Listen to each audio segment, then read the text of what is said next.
Hello everyone, I hope you're doing well. Welcome to the Thinking Crypto channel where we cover the crypto news and we interview many of the folks who are building and investing in the crypto asset class. Please hit the thumbs up button, leave a comment below, and hit the subscribe button if you're new here. Guys, is XRP dead? Is it still worth holding? Because I get a lot of comments asking, hey, how's your XRP bag doing, right? Ripple's going to zero, XRP's going to zero, it's trash, it's a shitcoin, right? Many of you are familiar with the comments. I see them on my videos, I see them on Twitter, and I want to make sure I set the record straight. I've done this over the years, but obviously there's new people in the market, new people who discover my channel, and they're asking, hey, what's going on? Should I still invest in XRP and all of that? So I want to break it down here, and as always, I diversify. I disclose what I hold in my portfolio, and I diversify. Right? I've shared this. Some of you who are channel members have a direct access to the link to this spreadsheet here. I shared on Google Sheets. And I've disclosed that for years now, XRP has been my number one holding, Bitcoin my number 2, Ethereum my number 3, and so on and so forth. Now, my number 8 and 9 and 10 and so forth has changed over the years.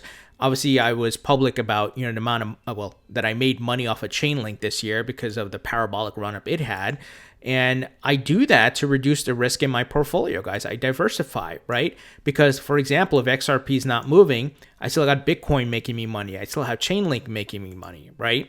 So that's how I look at it. Now, within the crypto market and community, there are maximalists. There are Bitcoin maximalists, and they trash everything else. There's XRP maximalists, and they're very anti-Bitcoin. And there's just the people who are looking to make money. There's money maximalists, right?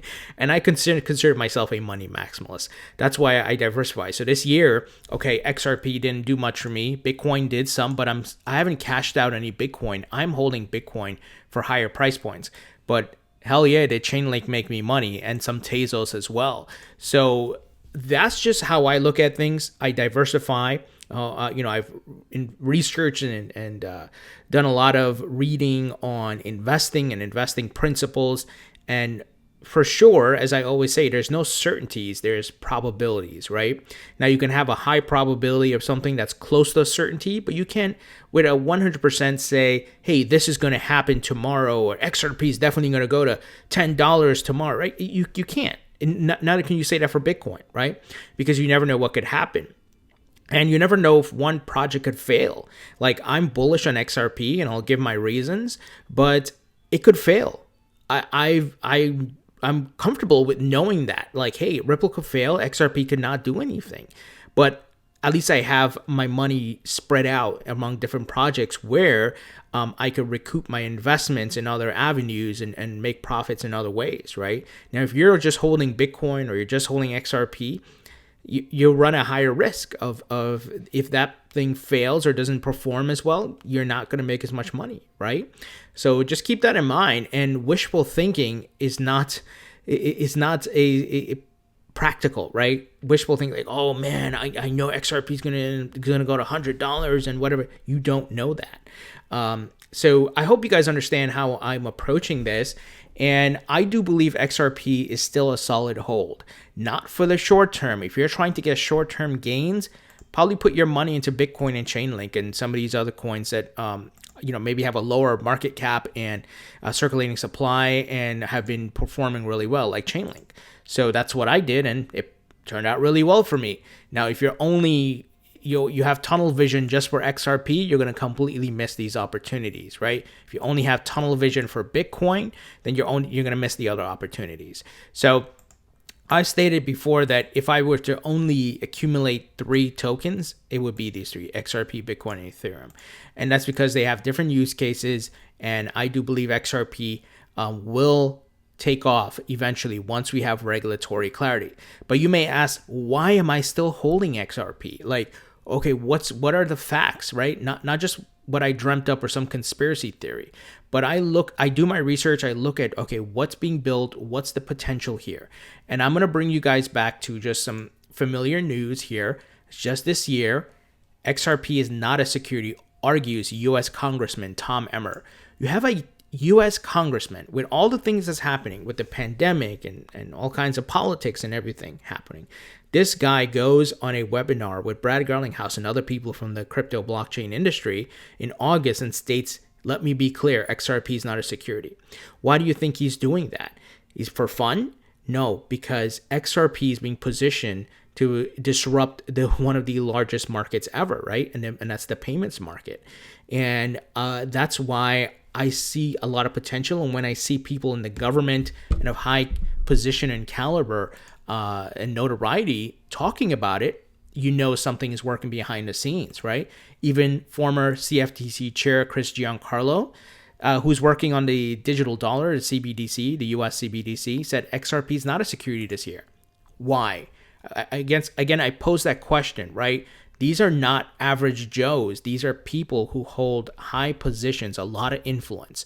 And when you see they're talking about XRP, and I think right here is the catalyst that the SEC has not given that a distinction of is it a security or not, right? That's the problem. That's holding Ripple and XRP back. Okay, more facts.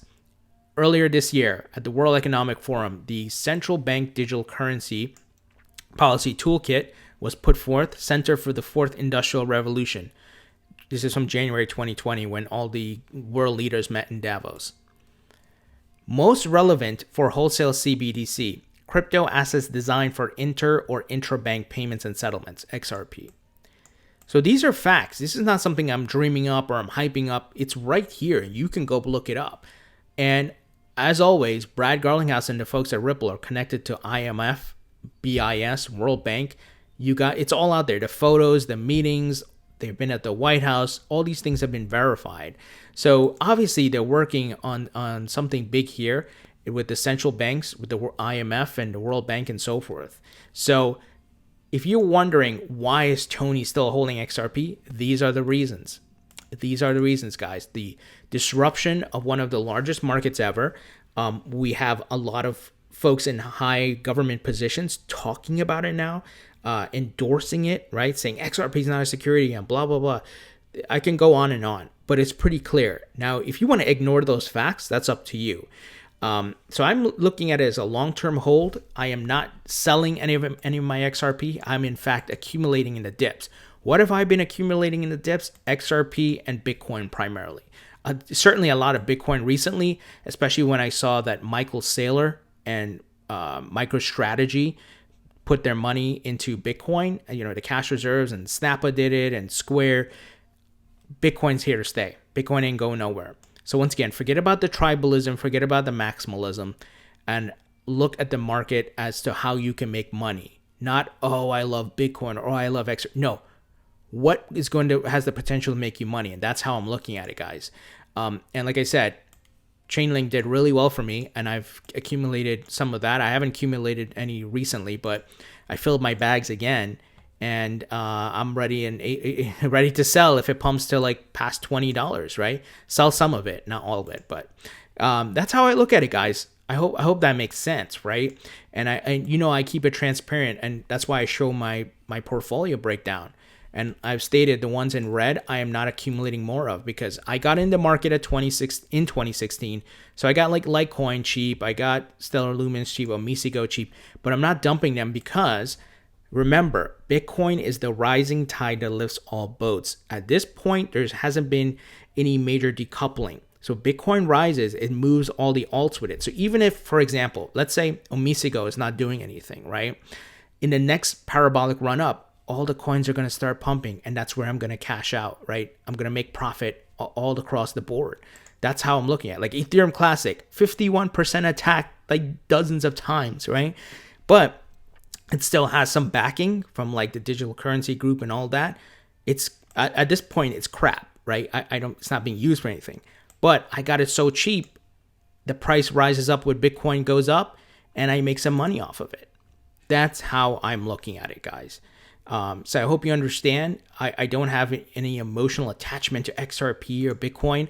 I'm looking at facts. I'm like, okay, years from now, what can make me money? What's the next Google in this age of blockchain? What's the next Amazon in this age of blockchain? I believe Ripple is like the next Google of payments, right? and XRP is going to be a big part of that. Now, Bitcoin, that's the next, well, it is, I should say, digital gold 2.0. And that's why you have all these big players getting in, all the hedge funds, Wall Streeters, all the companies. You can't deny that. And we are seeing lockdown coming again across the globe. England looking to do a lockdown. And what does that mean? If you lock down and shut down the businesses, that means more stimulus money has to come, because how are people going to work? How are they going to survive? There's no manufacturing going to be happening, right? No creation of goods. So stimulus is going to be coming again here in the United States and around the world. So I think people are going to put more money into Bitcoin and other cryptos as well, but primarily Bitcoin, and use it as a hedge. So I'm accumulating, guys. I'm accumulating. You all know I'm a big believer in the Bitcoin stock to flow model. And let me show you something here from Plan B, where we had a very high closeout, the highest ever, and the data doesn't lie. The data does not lie here, guys. Let me pull it up here for you. As always, I want to show you the facts, not because I just said something, but I want to show you. So as you can see here, October close, this October, by the way, $13,816, highest red dot to date. Right, so the stock to flow, obviously using the color pattern to track the price, and we got a lot of supply and demand economics going on here, and you saw here in 2016 into 2017 how that played out, and also in 2013 to 2014, right? So I believe 2020 we had the halving, and we're going to cross into 2021 soon, and I believe that cycle is going to play out again, guys. Simple stock to flow, simple supply and demand economics.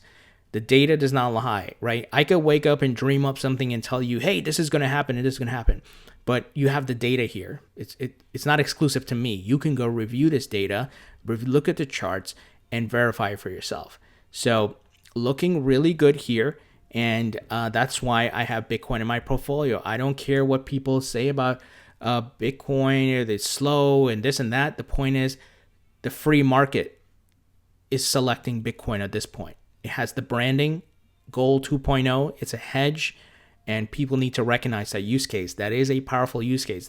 It's very similar to gold, right? Because look, at the end of the day, I'm not walking around with a gold bar to go spend it at some store or something, or to go buy a car, right? No one does that. But people invest in gold as a hedge. So look at Bitcoin as Gold 2.0 as a hedge. Now, if I want to spend some crypto, I probably use something faster like XRP, right? Or Ethereum, which is even a little bit faster than Bitcoin. So just keep that in mind, guys. You have a balanced approach. Be objective, not subjective, right? Be objective about your holdings, and don't be emotionally attached. And don't get me wrong, guys. If something catastrophic was to happen with Ripple, I will change. I'm not going to wait till the end for XRP to go to zero. I'm going to get out of XRP. I'm just keeping it real. But right now, there's no red flag or reason for me to. There's actually positive signs. Like I said, when you have congressmen, people in government of powerful positions coming out and endorsing XRP, and the World Economic Forum is endorsing XRP, and this is shared with central banks and governments around the world. Come on, right? You put your thinking cap on here. What do you think is happening here? So, guys, I am bullish on the market. Excited to see where Bitcoin takes us, because, like I said, nothing has decoupled from Bitcoin. Yes, we have alt season and all coins pump and so forth. But look, when Bitcoin dumps, everything dumps. When you have your I would say the majority of the time when Bitcoin pumps, the alts follow, right? So that's how it is, guys. That's how it is right now. So I am very bullish, super excited for the future of this market, and paying attention to the macro level charts. Forget weekly and daily, macro level. And you see the direction we're headed here, guys. So guys, what do you think? Leave your thoughts and comments below. I would definitely want to hear from you guys. Are you holding XRP? Have you dumped your XRP? Are you on the same page as me where you're like, okay, I'm holding long term? I definitely want to hear from you guys. Leave your thoughts and comments below. Hit the thumbs up button, and I'll talk to you all later.